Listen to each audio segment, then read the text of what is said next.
जब कोई एडिक्ट नशा मुक्ति केंद्र से बाहर आता है तो लोग सोचते हैं कि अब इसने नशा छोड़ दिया है, अब ये सुधर चुका है। लेकिन रियलिटी ये नहीं है। रियलिटी ये है कि जब वो नशा मुक्ति केंद्र से बाहर आता है तब ही उसकी असली रिकवरी स्टार्ट होती है।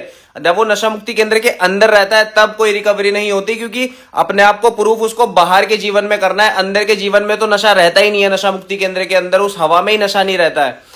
तो असली लड़ाई जो रहती है वो बाहर रहती है भाई। असली रिकवरी बाहर से शुरू होती है, जब अपना आप जीवन बाहर व्यतीत करते हो नशा मुक्ति केंद्र से। और जब आप बाहर रहते हो तो 3 चीजें सबसे इंपॉर्टेंट है जिसका आपको ख्याल रखना पड़ता है स्टार्टिंग में। जब तक आपको एक अच्छा समय नहीं हो जाता, अच्छा समय लाइक 1 से 1.5 साल नहीं हो जाता, तब तक आपको वो सारी चीजें अवॉइड करनी पड़ती हैं जो आपको नशे से रिलेट करती है। वो सारी आपको हटानी पड़ती है कुछ समय के लिए।